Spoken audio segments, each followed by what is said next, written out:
ਔਰ ਮਨਜਿੰਦਰ ਸਿੰਘ ਸਿਰਸਾ ਦੀ ਹਾਂਜੀ ਇੱਕ ਤਾਰੀਫ ਕਰਨੀ ਬਣਦੀ ਹੈ, ਸ਼ਲਾਘਾ ਕਰਨੀ ਬਣਦੀ ਹੈ। ਉਸ ਇਨਸਾਨ ਨੇ ਕਿਹਾ ਸੀ ਕਿ ਆਉਣ ਵਾਲੇ ਦਿਨਾਂ ਦੇ ਵਿੱਚ ਇਹ ਜਿਹੜਾ ਮੀਡੀਆ ਸਿੱਖਾਂ ਦੇ ਉੱਪਰ ਤਰ੍ਹਾਂ ਤਰ੍ਹਾਂ ਦੇ ਇਲਜ਼ਾਮ ਲਾ ਰਿਹਾ, ਇਹਨਾਂ ਨੂੰ ਮਜਬੂਰ ਕਰ ਦਿਆਂਗੇ ਕਿ ਸਿੱਖਾਂ ਦੀ ਤਾਰੀਫ ਕਰਨ। ਤੇ ਅੱਜ ਉਹੀ ਮੋਦੀ ਮੀਡੀਆ ਜਿਹੜਾ ਇਹ ਸਿਰਸਾ ਸਾਹਿਬ ਦੀ ਇੱਕ ਬਾਈਟ ਦੇ ਲਈ ਤਰਸਦਾ ਵੇਟ ਕਰਦਾ ਨਜ਼ਰ ਆ ਰਿਹਾ।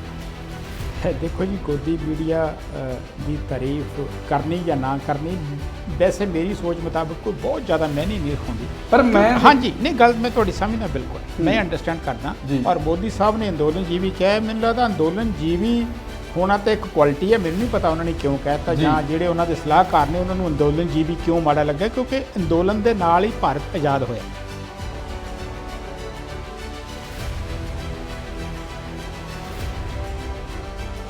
ਕਿਸਾਨੀ ਅੰਦੋਲਨ ਸੀਗਾ ਤੇ ਕਹਿੰਦੇ ਸੀ ਵੀ ਜੇਕਰ ਸਰਕਾਰ ਨੇ ਸਾਡੀ ਨਾ ਸੁਣੀ ਤੇ ਅਸੀਂ ਟਰੈਕਟਰ ਟਰਾਲੀਆਂ ਦੇ ਮੂੰਹ ਮੋੜ ਦੇਣੇ ਨੇ ਵੈਸਟ ਬੰਗਾਲ ਵੱਲ ਨੂੰ। ਉਹਨਾਂ ਨੇ ਮੋੜਤੇ ਨਹੀਂ। ਉਹ ਜੱਥੇ ਬਣਾ ਕੇ ਵੈਸਟ ਬੰਗਾਲ ਦੀਆਂ ਗਲੀਆਂ ਵਿੱਚ, ਕਲਕੱਤੇ ਦੀਆਂ ਗਲੀਆਂ ਵਿੱਚ ਪਹੁੰਚ ਚੁੱਕੇ ਨੇ, ਹਾਜ਼ਰੀ ਲਵਾ ਰਹੇ ਨੇ। ਬਹੁਤ ਹਜ਼ਾਰਾਂ ਲੱਖਾਂ ਦੀ ਗਿਣਤੀ ਵਿੱਚ ਲੋਕ ਜੁੜ ਰਹੇ ਨੇ। ਸੋ ਇਹ ਸਮੀਕਰਨ ਕਿਵੇਂ ਦੇਖਦੇ ਤੁਸੀਂ? देखो जी, इलैक्शन 5 सूबे हो रही है जी। तुसीं क्या कि भारतीय जनता पार्टी का वकार है वैस्ट बंगाल। वैसे तो मैनू इस गल कहने कोई हद नहीं कि भारतीय जनता पार्टी इलैक्शन जिस तरह का वकार बना के वो कोई भी इलैक्शन लड़ते हैं, बिना शक उन्होंने मशीनरी तो उन्होंने जो सिस्टम है बहुत वधिया। हाँ, मैं वो सहमत हाँ कि नहीं, वो एक वक्री गल है, लेकिन जो उन्होंने ऑर्गेनाइज करने का तरीका है, जिन्होंने असीं कहने कि बाई हुक और क्रुक हर काम इस्तेमाल करते हैं।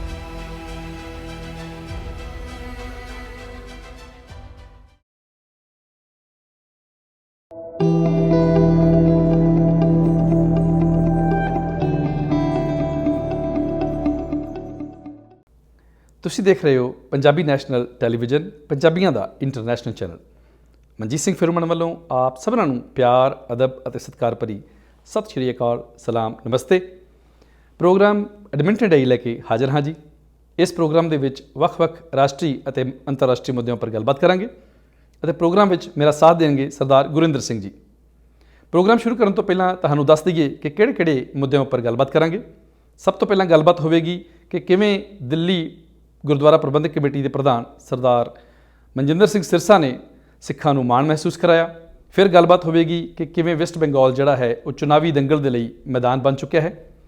ਇਸ ਤੋਂ ਇਲਾਵਾ ਗੱਲਬਾਤ ਹੋਵੇਗੀ ਕੁਆਡ ਇੱਕ ਇੰਟਰਨੈਸ਼ਨਲ ਅਲਾਇੰਸ ਹੈ ਜਿਸ ਵਿੱਚ ਅਮਰੀਕਾ, ਜਾਪਾਨ, ਆਸਟ੍ਰੇਲੀਆ ਅਤੇ ਇੰਡੀਆ ਦੀ ਭਾਗੀਦਾਰੀ ਹੈ। ਇਹ ਕਿਵੇਂ ਨਵੇਂ ਸਮੀਕਰਨ ਬਣਾ ਸਕਦਾ ਹੈ ਅਤੇ ਕੈਨੇਡਾ ਦੇ ਫਸਟ ਨੇਸ਼ਨਸ ਨੂੰ ਲੈ ਕੇ ਇੱਕ ਰਿਪੋਰਟ ਆਈ ਹੈ, ਇਸ ਬਾਬਤ ਵੀ ਗੱਲਬਾਤ ਕਰਾਂਗੇ। ਪ੍ਰੋਗਰਾਮ ਦੀ ਸ਼ੁਰੂਆਤ ਕਰਨ ਤੋਂ ਪਹਿਲਾਂ ਆਓ ਜੀ ਅੱਜ ਦੇ ਮਹਿਮਾਨ ਦਾ ਸਵਾਗਤ ਕਰ ਲੈਂਦੇ ਹਾਂ। ਭਾਜੀ ਜੀ ਆਇਆਂ ਜੀ। ਸਤਿ ਸ਼੍ਰੀ ਅਕਾਲ ਜੀ।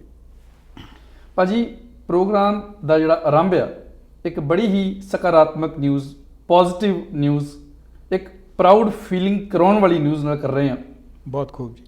ਦਿੱਲੀ ਗੁਰਦੁਆਰਾ ਪ੍ਰਬੰਧਕ ਕਮੇਟੀ, ਉਸ ਦੇ ਚੇਅਰਪਰਸਨ ਸਰਦਾਰ ਮਨਜਿੰਦਰ ਸਿੰਘ ਸਿਰਸਾ ਵੱਲੋਂ ਇੱਕ ਅਜਿਹਾ ਅਨੋਖਾ ਵਿਲੱਖਣ ਕੰਮ ਕੀਤਾ ਗਿਆ ਜਿਸ ਦੀ ਸਾਰੀ ਦੁਨੀਆ ਦੇ ਵਿੱਚ ਸ਼ਲਾਘਾ ਹੋ ਰਹੀ ਆ ਔਰ ਸਿੱਖਾਂ ਦੇ ਲਈ ਬੜੀ ਮਾਣ ਤੇ ਸਤਿਕਾਰ ਦੀ ਗੱਲ ਆ।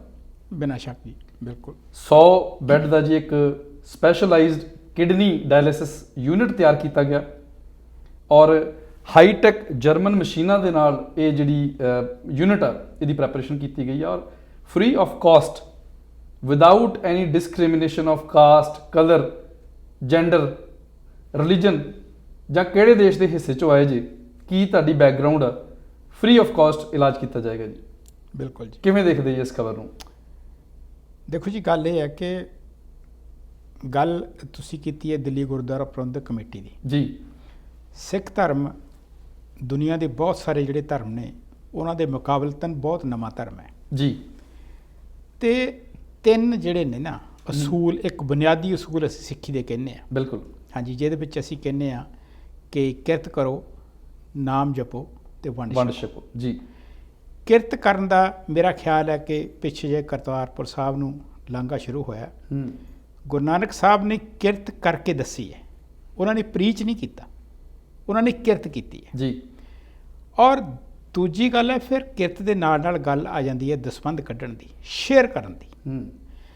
ਤੇ ਮੈਨੂੰ ਲੱਗਦਾ ਕਿ ਇਹ ਜਿਹੜਾ ਉਪਰਾਲਾ ਹੈ ਜਿਹਦੇ ਵਿੱਚ ਸਿਰਸਾ ਸਾਹਿਬ ਇਸ ਗੱਲ ਦੇ ਮੋਹਰੀ ਨੇ, ਲੇਕਿਨ ਸਮੁੱਚੀ ਦਿੱਲੀ ਦੀ ਸਿੱਖ ਸੰਗਤ ਮੈਨੂੰ ਲੱਗਦਾ ਹੈ ਇਹ ਜਿਹੜਾ ਸਿਰ ਆ ਉਹਨਾਂ ਦੇ ਸਿਰ ਵੀ ਜਾਂਦਾ, ਵਧਾਈ ਦੇ ਪਾਤਰ ਨੇ ਜੀ ਸਾਰੇ। ਵਧਾਈ ਦੇ ਪਾਤਰ ਨੇ ਔਰ ਉਹਨਾਂ ਦੀ ਸੋਚ ਨੂੰ ਸਲਾਮ ਹੈ।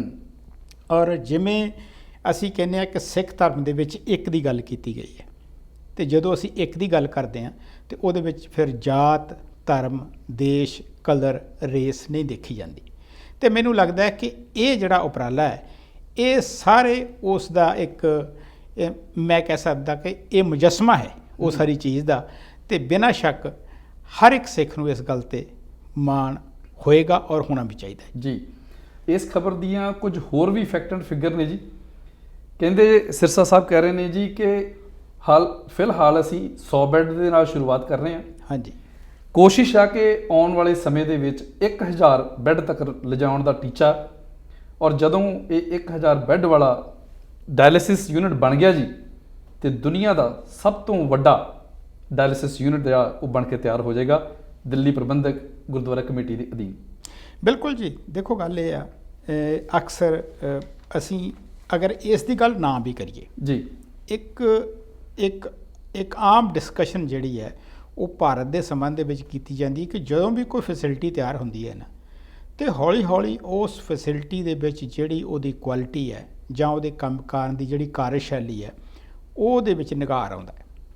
ਲੇਕਿਨ ਜਿਸ ਤਰ੍ਹਾਂ ਮਨਜਿੰਦਰ ਸਿੰਘ ਸਿਰਸਾ ਹੁਣਾਂ ਨੇ ਬਿਆਨ ਕੀਤਾ ਹੈ ਕਿ ਜਿਸ ਤਰ੍ਹਾਂ ਇਸ ਸੰਸਥਾ ਦੀ ਸ਼ੁਰੂਆਤ ਕੀਤੀ ਗਈ ਹੈ, ਜਿਹੜੀ ਕੁਆਲਿਟੀ ਉੱਥੇ ਮੇਨਟੇਨ ਕੀਤੀ ਗਈ ਹੈ, ਔਰ ਫਿਰ ਉਸ ਦੇ ਨਾਲ ਨਾਲ ਉਹਨਾਂ ਨੇ ਹੁਣੇ ਤੋਂ ਹੀ ਇਹ ਏਮ ਰੱਖਿਆ ਕਿ ਇਸ ਨੂੰ ਅਸੀਂ ਵਧਾਉਣਾ ਹੈ ਜੀ, ਇਸ ਨੂੰ ਅੱਗੇ ਚਲਾਉਣਾ ਹੈ।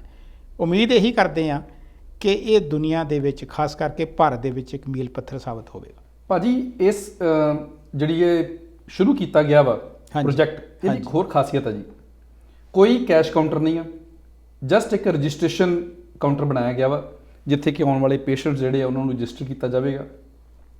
ਇੱਕ ਗੱਲ ਹੋਰ ਨੋਟ ਕਰਨ ਵਾਲੀ ਹੈ ਜੀ ਕਿ ਅਗਰ ਕਿਸੇ ਇਨਸਾਨ ਨੂੰ ਡਾਇਲਿਸਿਸ ਕਰਵਾਉਣ ਜਾਣਾ ਪਵੇ, ਹਾਂਜੀ, ਤੇ ਲਗਭਗ 4 ਤੋਂ 8000 ਦੇ ਕਰੀਬ ਖਰਚਾ ਆਉਂਦਾ ਜੀ। ਠੀਕ।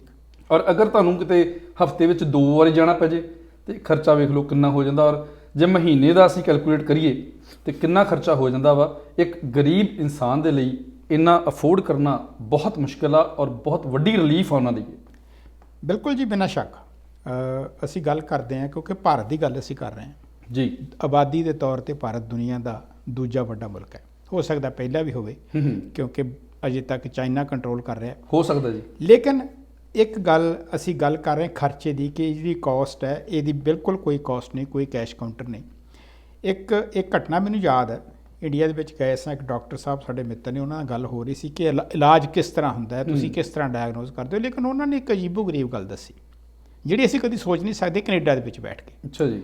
ਉਹ ਕਹਿੰਦੇ ਜੀ ਕਿ ਕਈ ਵਾਰੀ ਸਾਡੇ ਕੋਲ ਇਸ ਤਰ੍ਹਾਂ ਦੇ ਮਰੀਜ਼ ਆਉਂਦੇ ਨੇ, ਸਾਨੂੰ ਉਹਨਾਂ ਦੀ ਫਾਈਨੈਂਸ਼ੀਅਲ ਹਾਲਤ ਦਾ ਪਤਾ ਹੁੰਦਾ ਹੈ, ਅਸੀਂ ਬਿਮਾਰੀ ਉਹਨਾਂ ਦੀ ਦਾ ਅੰਦਾਜ਼ਾ 2 ਮਿੰਟ ਦੇ ਵਿੱਚ ਲਾ ਲੈਂਦੇ ਹਾਂ, ਪਰ ਅਸੀਂ ਉਹਨਾਂ ਨੂੰ ਸੱਚਾਈ ਨਹੀਂ ਦੱਸਦੇ ਕਿਉਂਕਿ ਸਾਨੂੰ ਪਤਾ ਹੈ ਕਿ ਨਾ ਇਹਨਾਂ ਕੋਲੋਂ ਅਫੋਰਡ ਹੋਣਾ ਹੈ ਤੇ ਨਾ ਇਹ ਕੁਝ ਕਰ ਸਕਦੇ ਨੇ। ਤਰਾਸਦੀ ਵੀ ਹੈ ਜੀ। ਸੋ ਇਹ ਤਰਾਸਦੀ ਹੈ। ਅਗਰ ਉਸ ਮੁਲਕ ਦੇ ਵਿੱਚ ਜਿੱਥੇ ਇਸ ਤਰ੍ਹਾਂ ਦੇ ਲੋਕਾਂ ਦੀ ਗਿਣਤੀ ਜਿਹੜੀ ਹੈ ਬਹੁਤ ਹੋਵੇ, ਉੱਥੇ ਇਸ ਤਰ੍ਹਾਂ ਦਾ ਅਦਾਰਾ ਖੜਾ ਕਰਨਾ ਜਿੱਥੇ ਤੁਸੀਂ ਬਿਨਾਂ ਕਿਸੇ ਝਿਜਕ ਦੇ ਤੁਹਾਡੀ ਸਮੱਸਿਆ, ਤੁਸੀਂ ਉੱਥੇ ਜਾਓ, ਤੁਹਾਨੂੰ ਬਿਲਕੁਲ ਪ੍ਰਵਾਹ ਕਰਨ ਦੀ ਲੋੜ ਨਹੀਂ, ਸਿਰਫ ਤੁਸੀਂ ਉੱਥੇ ਪਹੁੰਚ ਜਾਣਾ ਹੈ ਅਤੇ ਤੁਹਾਡਾ ਵਰਲਡ ਕਲਾਸ ਫੈਸਿਲਿਟੀ ਦੇ ਵਿੱਚ ਵਧੀਆ ਇਲਾਜ ਹੋਵੇਗਾ। ਮੈਂ ਸਮਝਦਾ ਕਿ ਬਹੁਤ ਵਧੀਆ ਗੱਲ ਹੈ ਜੀ। ਇਸ ਖਬਰ ਦਾ ਜੀ ਇੱਕ ਹੋਰ ਪੱਖ ਹੈ। ਹਾਂਜੀ। ਜਦੋਂ ਕਿਰਸਾਨੀ ਅੰਦੋਲਨ ਚੱਲ ਰਿਹਾ ਸੀਗਾ, ਜਿਹਨੂੰ ਆਪਾਂ ਗੋਦੀ ਮੀਡੀਆ ਕਹਿ ਦਿੰਦੇ ਹਾਂ, ਹਾਂਜੀ, ਉਹਨਾਂ ਨੇ ਕੋਈ ਕਸਰ ਨਹੀਂ ਛੱਡੀ ਜੀ ਸਿੱਖਾਂ ਨੂੰ ਭੰਡਣ ਦੇ ਲਈ। ਹਾਂਜੀ। ਕਦੇ ਉਹਨਾਂ ਕਿਹਾ ਜੀ ਅੱਤਵਾਦੀ ਨੇ, ਖਾਲਿਸਤਾਨੀ ਨੇ, ਅਲੱਗਵਾਦੀ ਨੇ, ਮਾਓਵਾਦੀ ਨੇ, ਔਰ ਸਾਡੇ ਮਾਣਯੋਗ ਪ੍ਰਧਾਨ ਮੰਤਰੀ ਜੀ ਕਹਿੰਦੇ ਜੀ ਅੰਦੋਲਨਜੀਵੀ ਨੇ। ਹਾਂਜੀ। ਔਰ ਮਨਜਿੰਦਰ ਸਿੰਘ ਸਿਰਸਾ ਦੀ ਹਾਂਜੀ ਇੱਕ ਤਾਰੀਫ ਕਰਨੀ ਬਣਦੀ ਆ, ਸ਼ਲਾਘਾ ਕਰਨੀ ਬਣਦੀ ਆ।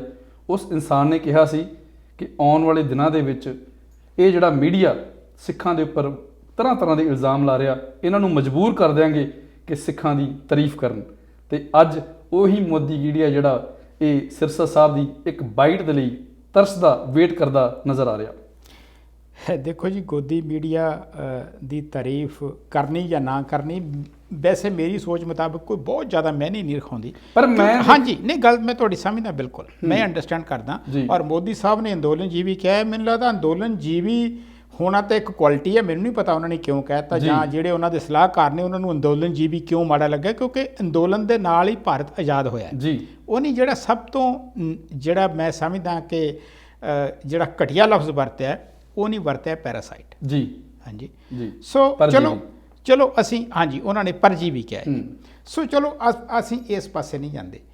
ਮੀਡੀਆ ਦੀ ਗੱਲ ਇਹ ਹੈ ਜੀ ਕਿ ਮੈਨੂੰ ਲੱਗਦਾ ਕਈ ਵਾਰੀ ਅਸੀਂ ਕਿਉਂਕਿ ਗੱਲ ਅਸੀਂ ਸਿੱਖ ਕੌਮ ਦੀ ਕਰ ਰਹੇ ਹਾਂ ਜੀ, ਉਸ ਨਾਲ ਸੰਬੰਧਿਤ ਪ੍ਰੋਜੈਕਟ ਦੀ ਅਸੀਂ ਗੱਲ ਕਰ ਰਹੇ ਹਾਂ ਜੀ। ਸਿੱਖਾਂ ਦੇ ਕੋਲ ਮਾਣ ਕਰਨ ਲਈ ਬਹੁਤ ਕੁਝ ਹੈ। ਜਿਹੜੇ ਮੀਡੀਆ ਦੀ ਤੁਸੀਂ ਗੱਲ ਕਰ ਰਹੇ ਹੋ, ਜਿਹੜੇ ਅੱਜ ਕਹਿ ਰਹੇ ਨੇ, ਜਿਨ੍ਹਾਂ ਨੇ ਅਜੇ ਜਿਹੜੇ ਰੋਜ਼ ਕਹਿਣ ਦੀ ਕੋਸ਼ਿਸ਼ ਕਰਦੇ ਨੇ ਕਿ ਇਹ ਖਾਲਿਸਤਾਨੀ ਨੇ, ਇਹ ਵੱਖਵਾਦੀ ਨੇ, ਇਹ ਅੱਤਵਾਦੀ ਨੇ, ਮੈਨੂੰ ਲੱਗਦਾ ਹੈ ਕਿ ਉਹਨਾਂ ਦੀ ਯਾਦਦਾਸ਼ਤ ਇੰਨੀ ਕੁ ਕਮਜ਼ੋਰ ਹੈ। ਅਜੇ ਪਿਛਲੇ ਸਾਲ ਹੀ ਭਾਰਤ ਤੇ ਚਾਈਨਾ ਦੇ ਕੌਨਫਲਿਕਟ ਦੇ ਵਿੱਚ ਜਿਸ ਦਿਨ ਇੰਡੀਆ ਦੇ 22 ਫੌਜੀਆਂ ਨੇ ਜਾਨਾਂ ਗਵਾਈਆਂ, ਉਸ ਦੇ ਵਿੱਚੋਂ 5 ਬਾਡੀਜ਼ ਪੰਜਾਬ ਦੇ ਵਿੱਚ ਆਈਆਂ ਨੇ। ਬਿਲਕੁਲ। ਔਰ ਅਗਰ ਉਹ ਮੀਡੀਆ ਜਿਹੜਾ ਹੈ ਉਹ ਕਿਸੇ ਨੂੰ ਇੰਨੀ ਜਲਦੀ ਭੁਲਾ ਕੇ ਤੇ ਅੱਤਵਾਦੀ ਤੇ ਵੱਖਵਾਦੀ ਗਰਦਾਨਦਾ ਹੈ, ਮੈਨੂੰ ਲੱਗਦਾ ਕਿ ਉਹਨਾਂ ਨੂੰ ਆਪਣੇ ਅੰਦਰ ਝਾਤੀ ਮਾਰਨ ਦੀ ਲੋੜ ਹੈ। ਸਿੱਖਾਂ ਨੂੰ ਕਿਸੇ ਸਟੈਂਪ ਦੀ ਲੋੜ ਵੈਸੇ ਹੈ ਨਹੀਂ ਜੀ। ਹਾਂਜੀ।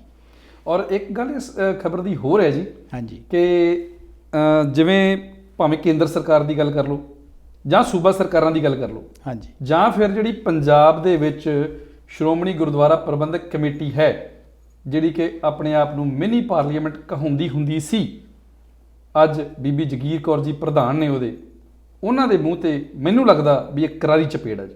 ਮੈਨੂੰ ਲੱਗਦਾ ਮੈਂ ਸ਼ਾਇਦ ਇਸ ਤੋਂ ਇੱਕ ਸਟੈਪ ਅੱਗੇ ਜਾਣ ਦੀ ਕੋਸ਼ਿਸ਼ ਕਰਦਾ। ਮੈਂ ਮਾਫੀ ਚਾਹੁੰਦਾ ਅਗਰ ਕਿਸੇ ਨੂੰ ਇਹ ਚੰਗਾ ਨਾ ਲੱਗੇ। ਮੈਂ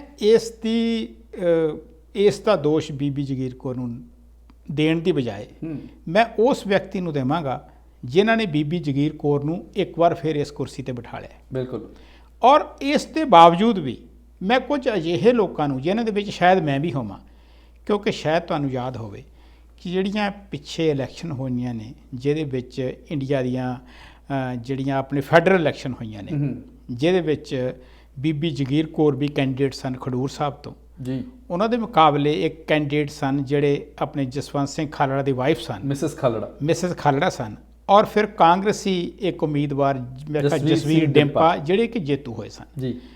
ਮੇਰੇ ਮਨ ਨੂੰ ਉਸ ਦਿਨ ਬੇਹੱਦ ਦੁੱਖ ਹੋਇਆ ਜਿਸ ਦਿਨ ਬੀਬੀ ਖਾਲੜਾ ਦੀਆਂ ਵੋਟਾਂ ਜਗੀਰ ਕੌਰ ਹੋਣਾ ਨਾਲੋਂ ਵੀ ਘੱਟ ਨਿਕਲੀਆਂ। ਮੈਨੂੰ ਲੱਗਦਾ ਹੈ ਕਿ ਸਾਨੂੰ ਇਹ ਜਿਹੜੇ ਪਰਿਵਾਰ ਜਾਂ ਅਕਾਲੀ ਦਲ ਦੀ ਗੱਲ ਕਰ ਲਓ ਜਾਂ ਕਿਸੇ ਨਾਮ ਦੇ ਜਿਹਨੂੰ ਅਸੀਂ ਬਾਦਲ ਦਲ ਕਹਿੰਦੇ ਆ, ਇਹ ਜਿਹੜੇ ਕਮੇਟੀ ਦੇ ਕਾਬਜ਼ ਨੇ, ਇਹਨਾਂ ਨੇ ਮੇਰਾ ਖਿਆਲ ਹੈ ਜਿਵੇਂ ਅਸੀਂ ਕਹਿੰਦੇ ਨਾ ਕਿ ਸਾਨੂੰ ਗੋਦੀ ਮੀਡੀਆ ਜਿਹੜਾ ਲੈਟ ਡਾਊਨ ਕਰ ਰਿਹਾ, ਮੈਨੂੰ ਲੱਗਦਾ ਗੋਦੀ ਮੀਡੀਆ ਨਾਲੋਂ ਵੱਧ ਸਾਨੂੰ ਇਹ ਲੋਕ ਲੈਟ ਡਾਊਨ ਕਰ ਰਹੇ ਨੇ, ਤੇ ਜਾਂ ਫਿਰ ਅਸੀਂ ਆਪਣੇ ਆਪ ਨੂੰ ਲੈਟ ਡਾਊਨ ਕਰ ਰਹੇ ਹਾਂ। ਸਾਨੂੰ ਇਹਨਾਂ ਲੋਕਾਂ ਨੂੰ ਚੁਣ ਕੇ ਸਾਨੂੰ ਸੋਚਣਾ ਪਏਗਾ ਕਿ ਅਸੀਂ ਸ਼੍ਰੋਮਣੀ ਕਮੇਟੀ ਦੇ ਜਿਹੜੇ ਮੈਂਬਰ ਬਣਾਉਣੇ ਨੇ ਉਹ ਕਿਹੋ ਜਿਹੇ ਬੰਦੇ ਬਣਾਉਣੇ ਨੇ, ਜਾਂ ਸ਼੍ਰੋਮਣੀ ਕਮੇਟੀ ਦਾ ਪ੍ਰਧਾਨ ਫਿਰ ਕਿਹੋ ਜਿਹਾ ਬਣਨਾ ਚਾਹੀਦਾ ਹੈ, ਨਾ ਕਿ ਕੋਈ ਬੰਦਾ 2 ਘੰਟੇ ਪਹਿਲਾਂ ਜਾਂ ਅੱਧਾ ਘੰਟਾ ਪਹਿਲਾਂ ਆਪਣੀ ਇੱਕ ਪਰਚੀ ਘੜੇ ਚੋਂ ਕੱਢ ਕੇ ਕਹੇ ਕਿ ਮੈਂ ਤੈਨੂੰ ਲਾਤਾ ਜੀ। ਹੁਣ ਆਪਾਂ ਜੀ ਰੁਖ ਕਰਦੇ ਹਾਂ ਅਗਲੀ ਖਬਰ, ਵੈਸਟ ਬੰਗਾਲ ਵੱਲ ਨੂੰ ਚੱਲਦੇ ਹਾਂ। ਹਾਂਜੀ। ਸਾਡੇ ਦਰਸ਼ਕਾਂ ਨੂੰ ਪਤਾ ਵਾ ਕਿ 5 ਸਟੇਟਾਂ ਦੇ ਵਿੱਚ ਇਲੈਕਸ਼ਨ ਹੋਣ ਜਾ ਰਹੇ ਨੇ। ਹਾਂਜੀ। ਉਹਨਾਂ ਵਿੱਚੋਂ ਵੈਸਟ ਬੰਗਾਲ ਜਿਹੜਾ ਜੀ ਉਹ ਚੁਣਾਵੀ ਦੰਗਲ ਦਾ ਅਖਾੜਾ ਬਣ ਚੁੱਕਿਆ। ਬਿਲਕੁਲ ਜੀ, ਬਿਨਾਂ ਸ਼ੱਕ। ਭਾਰਤੀ ਜਨਤਾ ਪਾਰਟੀ ਹਰ ਹੀਲੇ ਇਸ ਪ੍ਰੋਵਿੰਸ ਨੂੰ, ਇਸ ਸੂਬੇ ਨੂੰ ਜਿੱਤਣਾ ਚਾਹੁੰਦੀ ਹੈ। ਮਮਤਾ ਬੈਨਰਜੀ ਪਿਛਲੇ 10 ਸਾਲਾਂ ਤੋਂ ਉੱਥੇ ਮੁੱਖ ਮੰਤਰੀ ਨੇ, ਉਹਨਾਂ ਨੂੰ ਲੋਕ ਪਸੰਦ ਵੀ ਕਰਦੇ ਨੇ, ਪਰ ਐਂਟੀ ਇਨਕੰਬੈਂਸੀ ਫੈਕਟਰ ਵੀ ਆ ਉੱਥੇ। ਬਿਲਕੁਲ ਜੀ। ਸਭ ਤੋਂ ਵੱਡੀ ਗੱਲ ਇਸ ਇਲੈਕਸ਼ਨਸ ਦੇ ਵਿੱਚ ਇਹ ਆ ਕਿ ਜਿਹੜਾ ਸਾਡਾ ਕਿਰਸਾਨੀ ਅੰਦੋਲਨ ਸੀਗਾ, ਇਹ ਕਹਿੰਦੇ ਸੀ ਵੀ ਜੇਕਰ ਸਰਕਾਰ ਨੇ ਸਾਡੀ ਨਾ ਸੁਣੀ ਤੇ ਅਸੀਂ ਟਰੈਕਟਰ ਟਰਾਲੀਆਂ ਦੇ ਮੂੰਹ ਮੋੜ ਦੇਣੇ ਨੇ ਵੈਸਟ ਬੰਗਾਲ ਵੱਲ ਨੂੰ, ਤੇ ਉਹਨਾਂ ਨੇ ਮੋੜਤੇ ਨੇ ਜੀ। ਉਹ ਜਥੇ ਬਣਾ ਕੇ ਵੈਸਟ ਬੰਗਾਲ ਦੀਆਂ ਗਲੀਆਂ ਵਿੱਚ, ਕਲਕੱਤੇ ਦੀਆਂ ਗਲੀਆਂ ਵਿੱਚ ਪਹੁੰਚ ਚੁੱਕੇ ਨੇ, ਹਾਜ਼ਰੀ ਲਵਾ ਰਹੇ ਨੇ, ਬਹੁਤ ਹਜ਼ਾਰਾਂ ਲੱਖਾਂ ਦੀ ਗਿਣਤੀ ਵਿੱਚ ਲੋਕ ਜੁੜ ਰਹੇ ਨੇ। ਸੋ ਇਹ ਸਮੀਕਰਨ ਕਿਵੇਂ ਦੇਖਦੇ ਤੁਸੀਂ? ਦੇਖੋ ਜੀ, ਇਲੈਕਸ਼ਨ 5 ਸੂਬਿਆਂ ਦੇ ਵਿੱਚ ਹੋ ਰਹੀਆਂ ਨੇ ਜੀ। ਤੁਸੀਂ ਕਿਹਾ ਕਿ ਭਾਰਤੀ ਜਨਤਾ ਪਾਰਟੀ ਦਾ ਵਕਾਰ ਹੈ ਵੈਸਟ ਬੰਗਾਲ ਤੇ। ਬਿਲਕੁਲ। ਵੈਸੇ ਤਾਂ ਮੈਨੂੰ ਇਸ ਗੱਲ ਕਹਿਣ 'ਚ ਕੋਈ ਹਰਜ ਨਹੀਂ ਕਿ ਭਾਰਤੀ ਜਨਤਾ ਪਾਰਟੀ ਇਲੈਕਸ਼ਨ ਨੂੰ ਜਿਸ ਤਰ੍ਹਾਂ ਦਾ ਵਕਾਰ ਬਣਾ ਕੇ ਉਹ ਕੋਈ ਵੀ ਇਲੈਕਸ਼ਨ ਲੜਦੇ ਨੇ, ਬਿਨਾਂ ਸ਼ੱਕ ਉਹਨਾਂ ਦੀ ਮਸ਼ੀਨਰੀ ਤੇ ਉਹਨਾਂ ਦਾ ਜਿਹੜਾ ਸਿਸਟਮ ਹੈ ਬਹੁਤ ਵਧੀਆ ਹੈ। ਹਾਂ, ਮੈਂ ਉਹਦੇ ਨਾਲ ਸਹਿਮਤ ਹਾਂ ਕਿ ਨਹੀਂ, ਉਹ ਇੱਕ ਵੱਖਰੀ ਗੱਲ ਹੈ, ਲੇਕਿਨ ਜੋ ਉਹਨਾਂ ਦਾ ਆਰਗੇਨਾਈਜ਼ ਕਰਨ ਦਾ ਤਰੀਕਾ ਹੈ, ਜਿਹਨੂੰ ਅਸੀਂ ਕਹਿੰਦੇ ਕਿ ਬਾਈ ਹੁੱਕ ਔਰ ਕਰੁੱਕ ਹਰ ਕੰਮ ਇਸਤੇਮਾਲ ਕਰਦੇ ਨੇ। ਜੇਕਰ ਅਸੀਂ ਗੱਲ ਕਰੀਏ ਕਿਸਾਨ ਅੰਦੋਲਨ ਦੀ, ਤੇ ਕਿਸਾਨ ਅੰਦੋਲਨ ਦੇ ਜਿਹੜੇ ਲੀਡਰ ਨੇ, ਕਿਉਂਕਿ ਕਿਸਾਨ ਅੰਦੋਲਨ ਨੂੰ ਹੁਣ ਤਕਰੀਬਨ ਚੌਥਾ ਮਹੀਨਾ ਹੋਣ ਵਾਲਾ ਹੈ ਜੀ। ਜੀ ਹਾਂਜੀ, ਔਰ ਜੋਗਿੰਦਰ ਯਾਦਵ ਨੇ, ਆਪਣਾ ਰਾਜੇਵਾਲ ਸਾਹਿਬ ਨੇ, ਹੋਰ ਬਹੁਤ ਸਾਰੇ ਲੋਕ ਨੇ, ਗੁਰਨਾਮ ਸਿੰਘ ਚੜੂਨੀ ਨੇ। ਗੁਰਨਾਮ ਸਿੰਘ ਚੜੂਨੀ ਨੇ, ਔਰ ਟਕੈਤ ਸਾਹਿਬ ਆਪਣੇ ਜਿਹੜਾ ਏਰੀਆ ਉਹਦੇ ਵਿੱਚ ਬਿਜ਼ੀ ਨੇ। ਤੇ ਸਰਕਾਰ ਤੇ ਪ੍ਰੈਸ਼ਰ ਬਣਾਉਣ ਦਾ ਉਹਨਾਂ ਦਾ ਇੱਕ ਜਿਹੜਾ ਹੈ ਇੱਕ ਨਿਵੇਕਲਾ ਤਰੀਕਾ ਵੀ ਹੈ, ਤੇ ਕਿੰਨਾ ਅਸਰਦਾਰ ਹੁੰਦਾ ਹੈ ਇਹ ਮੇਰੇ ਖਿਆਲ ਆਉਣ ਵਾਲਾ ਸਮਾਂ ਦੱਸੇਗਾ। ਲੇਕਿਨ ਮੈਨੂੰ ਲੱਗਦਾ ਹੈ ਕਿ ਜਿਹੜਾ ਕਿਸਾਨ ਅੰਦੋਲਨ ਹੈ ਉਹ ਭਾਰਤ ਦੀ ਪੋਲੀਟਿਕਸ ਦੇ ਵਿੱਚ, ਰਾਜਨੀਤੀ ਦੇ ਵਿੱਚ ਇੱਕ ਡਿਸਾਈਸਿਵ ਰੋਲ ਜਿਹੜਾ ਹੈ ਉਹ ਜ਼ਰੂਰ ਅਦਾ ਕਰੇਗਾ। ਇਸੇ ਇਲੈਕਸ਼ਨ ਨਾਲ ਜੁੜੀਆਂ ਕੁਝ ਹੋਰ ਖਬਰਾਂ ਨੇ, ਕਿਉਂਕਿ ਜਿਹੜਾ ਨੰਦੀਗ੍ਰਾਮ ਕੌਂਸਟੀਚੁਐਂਸੀ ਆ ਕਾਫੀ ਅਹਿਮ ਆ। ਮਮਤਾ ਬੈਨਰਜੀ ਖੁਦ ਉੱਥੋਂ ਇਲੈਕਸ਼ਨ ਲੜ ਰਹੇ ਨੇ। ਬਿਲਕੁਲ। ਹਾਲਾਂਕਿ ਇਸ ਵੇਲੇ ਉਹਨਾਂ ਨੂੰ ਕੁਝ ਸੱਟਾਂ ਪਿੱਟਾਂ ਵੀ ਲੱਗੀਆਂ ਨੇ। ਹਾਂਜੀ। ਹਸਪੀਟਲ ਤੋਂ ਜ਼ਰੂਰ ਉਹਨਾਂ ਨੂੰ ਛੁੱਟੀ ਮਿਲ ਗਈ ਆ। ਹਾਂਜੀ। ਪਰ ਉਹ ਕਹਿੰਦੇ ਵੀ ਮੈਂ ਤੇ ਚੋਣ ਪ੍ਰਚਾਰ ਦੇ ਵਿੱਚ ਹੁਣ ਵੀਲ ਚੇਅਰ ਤੇ ਜਾਊਂਗੀ। ਦੇਖੋ ਜੀ, ਨੰਦੀਗ੍ਰਾਮ ਜਿਹੜਾ ਜਿਵੇਂ ਕਿਸੇ ਸਟੇਟ ਦੇ ਵਿੱਚ ਇੱਕ ਵਕਾਰੀ ਸੀਟ ਹੁੰਦੀ ਹੈ ਜੀ, ਨੰਦੀਗ੍ਰਾਮ ਪਹਿਲਾਂ ਤੋਂ ਇੱਕ ਹਿਸਟੋਰਿਕ ਸੀਟ ਮੰਨੀ ਜਾਂਦੀ ਹੈ, ਔਰ ਇਸ ਕਰਕੇ ਇਸ ਵਾਰ ਇਸ ਇਲੈਕਸ਼ਨ ਦੇ ਵਿੱਚ ਉਹਦਾ ਜਿਹੜੀ ਉਹਦੀ ਇੰਪੋਰਟੈਂਸ ਹੈ, ਮਹੱਤਤਾ ਹੈ, ਉਹ ਇਸ ਕਰਕੇ ਵੀ ਵੱਧ ਗਈ ਹੈ ਕਿਉਂਕਿ ਇਹ ਸਾਨੂੰ ਪਤਾ ਹੈ ਕਿ ਮਮਤਾ ਬੈਨਰਜੀ ਨਾਲੋਂ ਬਹੁਤ ਸਾਰੇ ਜਿਹੜੇ ਉਹਨਾਂ ਦੇ ਆਪਣੇ MLA ਤੇ ਮਿਨਿਸਟਰ ਵੀ ਟੁੱਟ ਕੇ ਭਾਰਤੀ ਜਨਤਾ ਪਾਰਟੀ ਦੇ ਵਿੱਚ ਗਏ ਨੇ, ਜਿਨ੍ਹਾਂ ਨੇ ਆਪਣਾ ਜਿਹੜਾ ਜਹਾਜ਼ ਹੈ ਬਦਲਿਆ ਜੀ। ਔਰ ਉਹਨਾਂ ਦੇ ਵਿੱਚ ਮੁੱਖ ਵਿਅਕਤੀ ਜਿਹੜੇ ਨੇ ਉਹ ਸ਼ੁਭੇਂਦੂ ਅਧਿਕਾਰੀ ਨੇ, ਜਿਹੜੇ ਕਿ ਨੰਦੀਗ੍ਰਾਮ ਤੋਂ ਸਿਟਿੰਗ MLA ਨੇ, ਹਾਂਜੀ, TMC ਵੱਲੋਂ। ਤੇ ਲੇਕਿਨ ਮਮਤਾ ਬੈਨਰਜੀ ਨੇ, ਮੈਨੂੰ ਲੱਗਦਾ ਜਿਹਨੂੰ ਅਸੀਂ ਕਹਿੰਦੇ ਹਾਂ ਕਿ ਆਪਣੇ ਕਿ ਤੁਸੀਂ ਉਹਨੂੰ ਚੈਲੰਜ ਨੂੰ ਸਿੱਧਾ ਐਕਸੈਪਟ ਕਰਦੇ ਹੋ, ਉਹਨਾਂ ਨੇ ਚੈਲੰਜ ਐਕਸੈਪਟ ਕੀਤਾ ਹੈ। ਉਹਨਾਂ ਨੇ ਆਪਣੀ ਸੀਟ ਛੱਡ ਕੇ ਤੇ ਨੰਦੀਗ੍ਰਾਮ ਤੋਂ ਉਹ ਕੰਟੈਸਟ ਕਰ ਰਹੇ ਨੇ। ਉਹਨਾਂ ਨੇ ਸ਼ੁਭੇਂਦੂ ਦਾ ਵੀ ਤੇ ਭਾਰਤੀ ਜਨਤਾ ਪਾਰਟੀ ਦਾ ਜਿਹੜਾ ਚੈਲੰਜ ਹੈ ਉਸ ਨੂੰ ਐਕਸੈਪਟ ਕੀਤਾ ਹੈ। ਕਿੰਨੇ ਕਾਮਯਾਬ ਹੁੰਦੇ ਨੇ ਇਹ ਸਮਾਂ ਦੱਸੇਗਾ ਜੀ। ਗੁਰਿੰਦਰ ਭਾਜੀ, ਅਸੀਂ ਕਾਫੀ ਅਹਿਮ ਰਾਸ਼ਟਰੀ ਤੇ ਅੰਤਰਰਾਸ਼ਟਰੀ ਹੋਰ ਮੁੱਦੇ ਆ ਜਿਨ੍ਹਾਂ ਉੱਪਰ ਗੱਲਬਾਤ ਕਰਨੀ ਆ ਪ੍ਰੋਗਰਾਮ ਦੇ ਅਗਲੇ ਹਿੱਸੇ ਦੇ ਵਿੱਚ, ਪਰ ਇੱਥੇ ਬ੍ਰੇਕ ਦਾ ਸਮਾਂ ਹੋ ਚੁੱਕਿਆ। ਬ੍ਰੇਕ ਦੇ ਲਈ ਰੁਕਦੇ ਹਾਂ ਜੀ, ਔਰ ਤੁਸੀਂ ਕਿਤੇ ਨਹੀਂ ਜਾਣਾ, ਦੇਖਦੇ ਰਹਿਣਾ ਪ੍ਰੋਗਰਾਮ ਐਡਮਿੰਟਨ ਡਾਇਰੀ।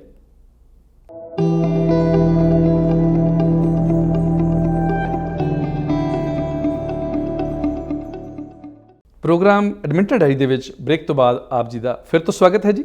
ਔਰ ਸਾਡੀ ਗੱਲਬਾਤ ਚੱਲ ਰਹੀ ਸੀ ਸਰਦਾਰ ਗੁਰਿੰਦਰ ਸਿੰਘ ਜੀ ਦੇ ਨਾਲ।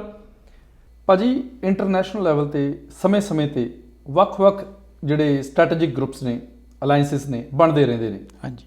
ਕੋਲਡ ਵਾਰ ਦੇ ਦਰਮਿਆਨ ਵੀ ਬਣੇ, ਕੋਲਡ ਵਾਰ ਤੋਂ ਪਹਿਲਾਂ ਵੀ ਬਣੇ ਤੇ ਹੁਣ ਵੀ ਨੇ। ਰੀਸੈਂਟਲੀ ਅਜਿਹਾ ਇੱਕ ਸਟ੍ਰੈਟੇਜਿਕ ਗਰੁੱਪ ਆ, ਅਲਾਈਐਂਸ ਆ, ਕੁਆਡ। ਹਾਂਜੀ। ਉਹਦੀ ਵਰਚੁਅਲ ਮੀਟਿੰਗ ਹੋਈ ਹੈ ਜੀ। ਬਿਲਕੁਲ ਜੀ। ਇਹਦੇ ਵਿੱਚ US ਆ, ਇੰਡੀਆ ਹੈ, ਆਸਟ੍ਰੇਲੀਆ ਹੈ ਤੇ ਜਾਪਾਨ। ਹਾਂਜੀ।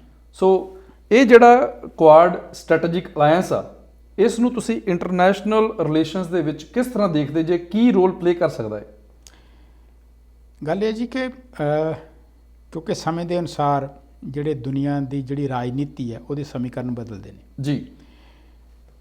ਕਿਉਂਕਿ ਜਿਉਂ-ਜਿਉਂ ਤਬਦੀਲੀ ਆਉਂਦੀ ਹੈ, ਹਰ ਇੱਕ ਮੁਲਕ ਜਿਹੜਾ ਹੈ ਉਹਦੀ ਅਪਰੋਚ ਜਿਹੜੀ ਹੈ ਆਪਣੇ ਗੁਆਂਢੀ ਪ੍ਰਤੀ ਕੀ ਹੈ, ਇਹ ਸਾਰਾ ਕੁਝ ਜਿਹੜਾ ਉਹਦੇ ਨਾਲ ਫਿਰ ਦੁਨੀਆ ਦੇ ਵਿੱਚ ਲੋਕਾਂ ਦੀ ਜਿਹੜੀ ਸੋਚ ਹੈ ਉਹ ਬਦਲਦੀ ਹੈ। ਕੁਆਡ ਦੇ ਵਿੱਚ ਤੁਸੀਂ ਜ਼ਿਕਰ ਕੀਤਾ ਹੈ ਕਿ ਆਸਟ੍ਰੇਲੀਆ, ਅਮਰੀਕਾ, ਇੰਡੀਆ ਤੇ ਜਾਪਾਨ ਜਿਹੜੇ ਨੇ, ਇਹ 4 ਕੰਟਰੀਆਂ ਦਾ ਇੱਕ ਗਰੁੱਪ ਹੈ। ਉਹਦੀ ਪਹਿਲੀ ਇੱਕ ਫਾਰਮਲ ਮੀਟਿੰਗ ਜਿਹੜੀ ਹੈ ਉਹ ਹੋਈ ਹੈ, ਉਹਦਾ ਇੱਕ ਸੈਮੀਨਾਰ ਹੋਇਆ ਜਿਹਦੇ ਵਿੱਚ 4 ਦੇਸ਼ਾਂ ਦੇ ਲੀਡਰ ਜਿਹੜੇ ਨੇ, ਜੋ ਬਾਈਡਨ ਸਾਹਿਬ ਨੇ, ਨਰਿੰਦਰ ਮੋਦੀ ਨੇ, ਜਾਪਾਨ ਦੇ ਪ੍ਰੈਜ਼ੀਡੈਂਟ ਨੇ ਤੇ ਆਪਣੇ ਆਸਟ੍ਰੇਲੀਆ ਦੇ ਜਿਹੜੇ ਪ੍ਰਾਈਮ ਮਿਨਿਸਟਰ ਨੇ, ਇਹਨਾਂ 4 ਨੇ ਸੰਬੋਧਨ ਕੀਤਾ ਹੈ। ਹਾਂਜੀ। ਲੇਕਿਨ ਇਹ ਜਿਹੜਾ ਕੁਆਡ ਹੈ, 4 ਦਾ ਮਤਲਬ ਹੈ 4 ਦੇਸ਼ਾਂ ਦਾ ਇੱਕ ਗਰੁੱਪ ਹੈ। ਇਸ ਦੀ ਸ਼ੁਰੂਆਤ ਵੈਸੇ ਤਾਂ 2007 ਤੋਂ ਹੋਈ ਸੀ, ਲੇਕਿਨ ਉਸ ਸਮੇਂ ਤੋਂ ਲੈ ਕੇ ਠੰਡੇ ਵਸਤ ਦੇ ਵਿੱਚ ਇਹ ਪਿਆ ਸੀ। 2017 ਤੋਂ ਜਾਪਾਨ ਦੇ ਜਿਹੜੇ ਪ੍ਰਧਾਨ ਮੰਤਰੀ ਨੇ, ਉਹਨਾਂ ਨੇ ਫਿਰ ਇਸ ਦੇ ਵਿੱਚ ਥੋੜ੍ਹੀ ਜਿਹੀ ਐਕਟੀਵਿਟੀ ਸ਼ੋਅ ਕੀਤੀ ਸੀ। ਇੱਕ ਵੇਲੇ ਇਹ ਲੱਗਦਾ ਸੀ ਕਿ ਟਰੰਪ ਵੀ ਇਸ ਨੂੰ ਐਕਨੋਲੇਜ ਕਰਨ ਦੇ ਲਈ ਰੈਡੀ ਨੇ, ਕਿਉਂਕਿ ਗੱਲ ਇੱਕ ਅਸੀਂ ਅਕਸਰ ਗੱਲ ਕੀਤੀ ਜਾਂਦੀ ਹੈ ਕਿ ਜਿਹੜਾ ਦੁਸ਼ਮਣ ਦਾ ਦੁਸ਼ਮਣ ਹੈ ਉਹ ਫਿਰ ਮਿੱਤਰ ਹੋ ਜਾਂਦਾ ਹੈ ਜੀ। ਸੋ ਕਹਿਣ ਨੂੰ ਇਹਦੀ ਫਾਰਮਲੀ ਅਨਾਉਂਸਮੈਂਟ ਭਾਵੇਂ ਹੁਣ ਹੋਈ ਹੈ, ਲੇਕਿਨ ਇੰਝ ਲੱਗਦਾ ਹੈ ਕਿ ਇਹ ਜਿਹੜਾ ਇੱਕ ਸੰਗਠਨ ਬਣਾਇਆ ਗਿਆ 4 ਮੁਲਕਾਂ ਦਾ, ਉਹਦੇ ਵਿੱਚ ਇੱਕ ਕਾਮਨ ਕੰਟਰੀ ਜਿਹੜਾ ਜਿਸ ਨੂੰ ਮੁੱਖ ਰੱਖ ਕੇ ਬਣਾਇਆ ਗਿਆ ਹੈ ਉਹ ਚਾਈਨਾ ਹੈ ਜੀ। ਸੋ ਉਸ 'ਤੇ ਲੇਕਿਨ ਇਹਦੇ ਕੁਝ ਹੋਰ ਵੀ ਪ੍ਰਤੀਕਰਮ ਨੇ, ਔਰ ਖ਼ਾਸ ਕਰਕੇ ਜਦੋਂ ਅਸੀਂ ਭਾਰਤ ਦੀ ਗੱਲ ਕਰਦੇ ਹਾਂ, ਕਿਉਂਕਿ ਤੁਸੀਂ ਗੱਲ ਕੀਤੀ ਹੈ ਕੋਲਡ ਵਾਰ ਦੀ। ਆਜ਼ਾਦੀ ਤੋਂ ਲੈ ਕੇ ਭਾਰਤ ਹੁਣ ਤੱਕ ਉਹਦੀ ਜਿਹੜੀ ਕਲੋਜ਼ ਟਾਈ ਨੇ, ਐਸੋਸੀਏਸ਼ਨ ਨੇ, ਉਹ ਸਾਰੀਆਂ ਰਸ਼ੀਆ ਦੇ ਨਾਲ ਹੈ। ਹੁਣ ਵੀ ਤੁਹਾਨੂੰ ਯਾਦ ਹੋਵੇਗਾ ਕਿ ਪਿਛਲੇ ਸਾਲ ਜਦੋਂ ਚਾਈਨਾ ਦੇ ਨਾਲ ਜਿਹੜਾ ਕੌਨਫਲਿਕਟ ਸੀਗਾ, ਬਾਰਡਰ ਕੌਨਫਲਿਕਟ ਸੀਗਾ, ਆਰਮੀ ਕੌਨਫਲਿਕਟ ਸੀਗਾ, ਤੇ ਉਸ ਵੇਲੇ ਭਾਰਤ ਦੇ ਜਿਹੜੇ ਆਪਣੇ ਰੱਖਿਆ ਮੰਤਰੀ ਤੇ ਚੀਨ ਦੇ ਰੱਖਿਆ ਮੰਤਰੀ ਦੇ ਵਿੱਚ ਮੀਡੀਏਸ਼ਨ ਜਿਹੜੀ ਸੀ, ਜਿਹੜੀ ਵਿਚੋਲਗੀ ਸੀ, ਉਹ ਰਸ਼ੀਆ ਵੱਲੋਂ ਕੀਤੀ ਗਈ ਸੀ। ਸੋ ਇੰਨਾ ਅਹਿਮ ਸਥਾਨ ਅੱਜ ਦੀ ਤਰੀਕ ਦੇ ਵਿੱਚ ਵੀ ਰਸ਼ੀਆ ਦਾ ਹੈ। ਉਹਦੇ ਬਾਵਜੂਦ ਮੇਰੇ ਖਿਆਲ ਤੁਹਾਨੂੰ ਯਾਦ ਹੋਵੇਗਾ ਕਿ ਇੱਕ ਬਹੁਤ ਵੱਡੀ ਡਿਫੈਂਸ ਡੀਲ, ਜਿਹਦੇ ਵਿੱਚ ਇੱਕ ਮਿਜ਼ਾਈਲ ਡਿਫੈਂਸ ਸਿਸਟਮ ਜਿਹੜਾ ਉਹ ਰਸ਼ੀਆ ਤੋਂ ਜਿਹੜਾ ਇੰਡੀਆ ਨੇ ਬਾਏ ਕੀਤਾ, ਮੇਰੇ ਖਿਆਲ 4 ਬਿਲੀਅਨ ਬਿਲੀਅਨ ਡਾਲਰ ਦੀ ਰਕਮ ਦੀ ਉਹਨਾਂ ਨੇ ਉਹ ਡੀਲ ਕੀਤੀ ਹੈ। ਲੇਕਿਨ ਇਸ ਸੰਬੰਧ ਦੇ ਵਿੱਚ ਜਿਹੜਾ ਇਹ ਗਰੁੱਪ ਬਣਿਆ, ਇਹਦੇ ਵਿੱਚ ਰਸ਼ੀਆ ਬਾਹਰ ਹੈ। ਸੋ ਰਸ਼ੀਆ ਵੀ ਇੱਕ ਪਾਸੇ ਤੋਂ ਭਾਰਤ ਦੇ ਨਾਲ ਇਸ ਚੀਜ਼ ਦੀ ਅੰਦਰਗਤੀ ਓਪਨਲੀ ਨਹੀਂ, ਲੇਕਿਨ ਦਬਮੀ ਆਵਾਜ਼ ਦੇ ਵਿੱਚ ਉਹ ਨਾਰਾਜ਼ਗੀ ਜਤਾ ਰਿਹਾ ਹੈ ਕਿ ਤੁਸੀਂ ਇੱਕ ਇੱਦਾਂ ਦਾ ਗਰੁੱਪ ਕਾਇਮ ਕਰ ਰਹੇ ਹੋ ਜਿਹਦੇ ਵਿੱਚ ਰਸ਼ੀਆ ਨੂੰ ਬਾਹਰ ਰੱਖਿਆ ਜਾ ਰਿਹਾ। ਲੇਕਿਨ ਇੰਡੀਆ ਦੀ ਆਪਣੀ ਸਮੱਸਿਆ ਹੈ, ਕਿਉਂਕਿ ਅਗਰ ਅਸੀਂ ਜਾਪਾਨ ਦੀ ਗੱਲ ਦੇਖੀਏ, ਕਿਉਂਕਿ ਗੱਲ ਮੇਨ ਜਿਹੜੀ ਹੈ ਉਹ ਹਿੰਦ ਮਹਾਸਾਗਰ ਦੀ ਗੱਲ ਹੈ ਜੀ। ਜਾਪਾਨ ਦੇ ਤੇ ਚਾਈਨਾ ਦੇ ਵਿੱਚ ਕੁਝ ਕੌਨਫਲਿਕਟ ਨੇ, ਜਿਹਦੇ ਵਿੱਚ ਕੁਝ ਇਸ ਤਰ੍ਹਾਂ ਦੇ ਟਾਪੂ ਨੇ ਜਿਨ੍ਹਾਂ ਤੇ ਦੋਨੇ ਮੁਲਕ ਦਾਅਵਾ ਕਰਦੇ ਨੇ, ਚਾਈਨਾ ਤੇ ਜਾਪਾਨ। ਬਿਲਕੁਲ, ਹਾਂਜੀ, ਚਾਈਨਾ ਤੇ ਜਾਪਾਨ। ਇਸੇ ਤਰ੍ਹਾਂ ਆਸਟ੍ਰੇਲੀਆ ਤੇ ਚਾਈਨਾ ਦੀਆਂ ਵੀ ਕੁਝ ਮੁਸ਼ਕਲਾਂ ਨੇ। ਅਮਰੀਕਾ ਤੇ ਚਾਈਨਾ ਅਸੀਂ ਜਾਣਦੇ ਹਾਂ ਕਿ ਅਮਰੀਕਾ ਵਰਲਡ ਦੀ ਸੁਪਰ ਪਾਵਰ ਹੈ, ਤੇ ਚਾਈਨਾ ਮੇਰਾ ਖਿਆਲ ਹੁਣ ਚੈਲੰਜ ਕਰ ਰਿਹਾ ਬੜਾ ਓਪਨਲੀ ਕਿ ਨਾਟ ਐਨੀ ਮੋਰ। ਸੋ ਇਹ ਇਸ ਤਰ੍ਹਾਂ ਦਾ ਇੱਕ ਕੌਨਫਲਿਕਟ ਹੈ ਜਿਹਦੇ ਵਿੱਚ ਆਉਣ ਵਾਲਾ ਸਮਾਂ ਦੱਸੇਗਾ ਕਿ ਇਹ ਜਿਹੜਾ ਸੰਗਠਨ ਹੈ ਇਹ ਕਿੰਨਾ ਕੁ ਤਾਕਤਵਰ ਹੋਵੇਗਾ, ਕੀ ਵਾਕਈ ਇਹਦਾ, ਕਿਉਂਕਿ ਕੁਝ ਲੋਕੀ ਤਾਂ ਇਹ ਵੀ ਕਹਿੰਦੇ ਨੇ ਕਿ ਇਸ ਸੰਗਠਨ ਨੂੰ ਬਾਅਦ ਦੇ ਵਿੱਚ ਇਹ 'ਚ ਵਾਧਾ ਕੀਤਾ ਜਾਵੇਗਾ। ਵਾਧਾ ਕਰਨ ਦਾ, ਜਿਵੇਂ ਮੈਂ ਦੱਸਿਆ, ਕਿ ਇਹਦੇ ਵਿੱਚ ਉਹ ਮੁਲਕ ਨੇ ਹੁਣ ਤੱਕ ਜਿਨ੍ਹਾਂ ਦਾ ਸਿੱਧਾ ਚਾਈਨਾ ਦੇ ਨਾਲ ਕੌਨਫਲਿਕਟ ਹੈ, ਤੇ ਜਿਹੜੇ ਹੋਰ ਮੁਲਕ ਫਿਰ ਜਿਵੇਂ ਅਸੀਂ ਸਾਊਥ ਕੋਰੀਆ ਦੀ ਗੱਲ ਕਰਦੇ ਹਾਂ, ਵੀਅਤਨਾਮ ਦੀ ਗੱਲ ਕਰਦੇ ਹਾਂ, ਸਾਊਥ ਏਸ਼ੀਆ ਦੇ ਵਿੱਚੋਂ। ਸੋ ਉਹਨਾਂ ਮੁਲਕਾਂ ਨੂੰ ਨਾਲ ਜੋੜ ਕੇ, ਤੇ ਕੁਝ ਲੋਕ ਇਹ ਕਹਿੰਦੇ ਨੇ ਕਿ ਸ਼ਾਇਦ ਨੇਟੋ ਦੇ ਮੁਕਾਬਲੇ ਦਾ ਇੱਕ ਗਰੁੱਪ ਤਿਆਰ ਕੀਤਾ ਜਾਵੇ, ਲੇਕਿਨ ਇਹ ਅਜੇ ਲੰਬੇ ਸਮੇਂ ਦੀ ਗੱਲ ਹੈ ਜੀ। ਨੋ ਡਾਊਟ ਭਾਜੀ, ਜਿਹੜਾ ਇਹ ਗਰੁੱਪ ਤਿਆਰ ਕੀਤਾ ਗਿਆ ਵਾ, ਇਹਨੂੰ ਅਸੀਂ ਇੱਕ ਕਹਿ ਸਕਦੇ ਹਾਂ ਕਿ ਬੈਲੈਂਸ ਆਫ ਪਾਵਰ ਨੂੰ ਮੇਨਟੇਨ ਕਰਨ ਦੇ ਲਈ ਇੱਕ ਸਟ੍ਰੈਟਜੀ ਅਮਰੀਕਾ ਵੱਲੋਂ ਅਪਣਾਈ ਗਈ। ਹਾਂਜੀ, ਕਿ ਚਾਈਨਾ ਦੀ ਜਿਹੜਾ ਵੱਧਦਾ ਹੋਇਆ ਪ੍ਰਭਾਵ ਆ ਇੰਡੋ ਪੈਸੀਫਿਕ ਰੀਜਨ ਦੇ ਵਿੱਚ, ਉਸ ਨੂੰ ਕੰਟੇਨ ਕੀਤਾ ਜਾਵੇ। ਬਿਲਕੁਲ ਜੀ। ਜਿਹੜੇ ਅਮਰੀਕਾ ਦੇ ਜੀ ਡਿਫੈਂਸ ਸੈਕਟਰੀ ਨੇ ਜੇਮਸ ਮੈਟਿਸ, ਉਹਨਾਂ ਦੱਸਿਆ ਕਿ ਇਹ ਜਿਹੜਾ ਅਸੀਂ ਮੀਟਿੰਗ ਕੀਤੀ ਆ, ਇਹਦੇ ਵਿੱਚ ਅਸੀਂ 4 ਕੀ ਪੁਆਇੰਟ ਰੱਖੇ ਆ ਜੀ। ਹਾਂਜੀ, ਉਹ 4 ਕੀ ਪੁਆਇੰਟ ਕਿਹੜੇ ਨੇ ਜੀ? ਨੰਬਰ 1 ਹੈਗਾ ਮੈਰੀਟਾਈਮ ਸਿਕਿਉਰਿਟੀ, ਨੰਬਰ 2 ਤੇ ਹੈਗਾ ਸਪਲਾਈ ਚੇਨ ਸਿਕਿਉਰਿਟੀ, ਤੇ ਤੀਜੇ ਨੰਬਰ ਤੇ ਟੈਕਨੋਲੋਜੀ ਆ, ਤੇ ਚੌਥੇ ਨੰਬਰ ਤੇ ਡਿਪਲੋਮੇਸੀ। ਬਿਲਕੁਲ ਜੀ। ਕਹਿਣ ਨੂੰ ਜ਼ਰੂਰ ਇਹ 4 ਨੇ, ਹਾਂਜੀ, ਪਰ ਮੇਨ ਮਕਸਦ ਉਹਨਾਂ ਦਾ ਜਿਹੜਾ ਹੈਗਾ ਕਿ ਇਹਨਾਂ 4 ਦੇਸ਼ਾਂ ਦੇ ਵਿੱਚ ਇਨਫੋਰਮੇਸ਼ਨ ਐਕਸਚੇਂਜ ਹੋਵੇ ਔਰ ਮਿਲਟਰੀ ਡਰਿਲਸ ਜਿਹੜੀਆਂ ਨੇ ਉਹ ਕੀਤੀਆਂ ਜਾਣ, ਤਾਂ ਕਿ ਚਾਈਨਾ ਨੂੰ ਪਤਾ ਲੱਗੇ ਬਈ ਅਸੀਂ 4 ਮੁਲਕ ਜਿਹੜੇ ਆ ਤੈਨੂੰ ਮੁਕਾਬਲਾ ਦੇਣ ਲਈ ਬੈਠੇ। ਬਿਨਾਂ ਸ਼ੱਕ ਜੀ, ਬਿਲਕੁਲ, ਕਿਉਂਕਿ ਇਹ ਅਸੀਂ ਕੁਆਡ ਦੀ ਗੱਲ ਕੀਤੀ ਹੈ ਜੀ। ਇੱਕ ਹੋਰ ਸਮਝੌਤਾ ਜਿਹੜਾ ਹੈ ਉਹ ਅਮਰੀਕਾ ਤੇ ਇੰਡੀਆ ਦੇ ਵਿੱਚ ਹੋਇਆ ਹੈ, ਔਰ ਉਸ ਸਮਝੌਤੇ ਦੇ ਤਹਿਤ ਅਮਰੀਕਾ ਹੁਣ ਇੰਡੀਆ ਦੇ ਨਾਲ ਕੁਝ ਸਟ੍ਰੈਟੇਜਿਕ ਜਾਣਕਾਰੀ ਜਿਹੜੀ ਹੈ, ਜਿਹਦੇ ਵਿੱਚ ਇੰਟੈਲੀਜੈਂਸ ਦੀ ਜਾਣਕਾਰੀ ਹੈ, ਜਿਹਦੇ ਵਿੱਚ ਜਿਹੜੀ ਸੈਟੇਲਾਈਟ ਦੀ ਇਨਫੋਰਮੇਸ਼ਨ ਹੈ, ਉਹ ਅਮਰੀਕਾ ਇੰਡੀਆ ਦੇ ਨਾਲ ਸਾਂਝੀ ਕਰੇਗਾ। ਔਰ ਉਹੋ ਜਿਹੀ ਸੰਧੀ ਅਮਰੀਕਾ ਪਹਿਲਾਂ ਸਿਰਫ ਚੰਦ ਕੁ ਮੁਲਕ, ਜਿਨ੍ਹਾਂ ਦੇ ਵਿੱਚ ਇੰਗਲੈਂਡ ਹੈ, ਜਿਨ੍ਹਾਂ ਦੇ ਵਿੱਚ ਜਰਮਨੀ ਹੈ ਜਾਂ ਫਰਾਂਸ ਹੈ, ਉਹਨਾਂ ਨਾਲ ਸਾਂਝੀ ਕਰ ਰਿਹਾ, ਲੇਕਿਨ ਭਾਰਤ ਦੇ ਨਾਲ ਉਹਨਾਂ ਨੇ ਇੱਕ ਅਜਿਹੀ ਸੰਧੀ ਵੀ ਕੀਤੀ ਹੈ। ਸੋ ਕੁੱਲ ਮਿਲਾ ਕੇ ਜਿਹੜਾ ਭਾਰਤ ਇਸ ਵੇਲੇ, ਮੈਂ ਇਹ ਕਹਿ ਸਕਦਾ ਕਿ ਇੱਕ ਟਾਈਟ ਰੋਪ ਹੈ। ਬਿਨਾਂ ਸ਼ੱਕ ਇੰਡੀਆ ਦੀ ਆਪਣੀਆਂ ਕੰਪਲਸ਼ਨ ਨੇ, ਲੇਕਿਨ ਉਹਨੂੰ ਇਹ ਬੈਲੈਂਸ ਮੇਨਟੇਨ ਕਰਨਾ ਪਵੇਗਾ। ਇੱਕ ਪਾਸੇ ਰਸ਼ੀਆ ਦੇ ਨਾਲ ਉਹਨਾਂ ਦੇ ਇੱਦਾਂ ਦੇ ਸੰਬੰਧ ਨੇ ਜਿਹੜੇ ਬੜੇ ਲੰਬੇ ਸਮੇਂ ਤੋਂ ਚੱਲਦੇ ਆ ਰਹੇ ਨੇ, ਦੂਜੇ ਪਾਸੇ ਚਾਈਨਾ ਦੇ ਨਾਲ ਕੌਨਫਲਿਕਟ ਹੈ। ਸੋ ਇਹ ਇੱਕ ਬੜੀ ਇੰਟਰਸਟਿੰਗ ਸਿਚੁਏਸ਼ਨ ਹੈ ਜਿਹੜੀ ਆਉਣ ਵਾਲੇ ਸਮੇਂ ਦੇ ਵਿੱਚ ਇਹਦੇ ਕੀ ਨਤੀਜੇ ਨਿਕਲਣੇ ਜੀ। ਹਾਂਜੀ, ਇਹ ਤੇ ਦੇਖਣਾ। ਅਗਲੀ ਖਬਰ ਜਿਹੜੀ ਹੈ ਜੀ, ਉਹ ਹੈਗੀ ਹੈ ਇੱਕ report, legacy of Indian resident schools in Canada.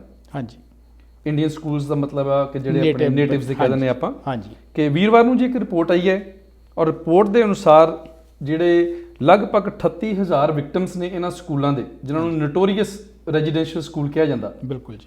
ਉਹਨਾਂ ਨੂੰ $3 ਬਿਲੀਅਨ ਜਿਹੜਾ ਹੈ ਉਹ ਗਵਰਨਮੈਂਟ ਜਿਹੜਾ ਹੈ ਹਰਜਾਨਾ ਦੇਣ ਜਾ ਰਹੀ ਹੈ, ਕੰਪਨਸੇਸ਼ਨ ਦੇ ਜਾ ਰਹੀ ਵੀ ਤੁਹਾਡੇ ਨਾਲ ਤਸ਼ੱਦਦ ਹੋਏ ਆ। ਹਾਂਜੀ, ਤੇ ਇਹ ਇੱਕ ਮੋਰਲ ਸਪੋਰਟ ਦੀ ਤਰ੍ਹਾਂ ਇਹਨੂੰ ਐਕਸੈਪਟ ਕੀਤਾ ਜਾਵੇ। ਬਿਲਕੁਲ ਜੀ। ਇਸ ਨੂੰ ਕਿਵੇਂ ਦੇਖਦੇ ਤੁਸੀਂ?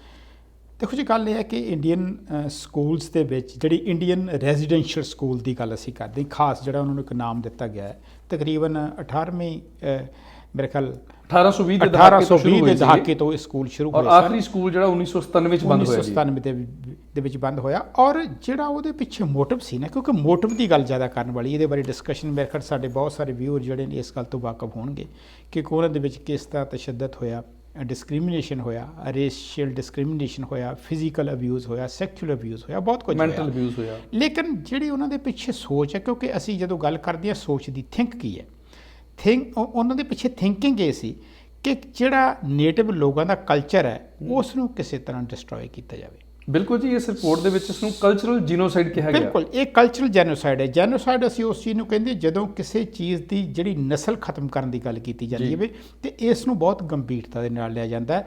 ਔਰ ਇਸ ਗੱਲ ਦਾ ਬੜੀ ਅਸੀਂ ਕਈ ਵਾਰੀ ਕਹਿੰਦੇ ਹਾਂ, ਭਾਵੇਂ ਅਸੀਂ ਕੈਨੇਡਾ ਦੇ ਵਿੱਚ ਬੈਠੇ ਸਾਨੂੰ ਲੰਬਾ ਅਰਸਾ ਹੋ ਗਿਆ, ਇੱਕ ਡੈਮੋਕ੍ਰੈਟਿਕ ਕੰਟਰੀ ਹੈ, ਲੇਕਿਨ ਅਸੀਂ ਸੋਚ ਸਕਦੇ ਹਾਂ ਕਿ ਅਸੀਂ ਹੁਣ ਤੁਸੀਂ 1820 ਤੋਂ ਇਹ ਸਕੂਲ ਸ਼ੁਰੂ ਹੋਏ ਨੇ ਕਿ ਕਿਹੋ ਜਿਹੀ ਸੋਚ ਦੇ ਮਾਲਕ ਉਹ ਲੋਕ ਹੋਣਗੇ ਜਿਹੜੇ ਕਿਸੇ ਦੂਜੇ ਗਰੁੱਪ ਬਾਰੇ ਇਹ ਸੋਚਦੇ ਹੋਣਗੇ ਕਿ ਅਸੀਂ ਇਹਨਾਂ ਦੀ ਨਸਲ ਜਾਂ ਜਿਹੜੀਆਂ ਇਹਨਾਂ ਦੀਆਂ ਕਦਰਾਂ ਕੀਮਤਾਂ ਨੇ ਉਹਨਾਂ ਨੂੰ ਅਸੀਂ ਖਤਮ ਕਰਨਾ ਚਾਹੁੰਦੇ ਹਾਂ।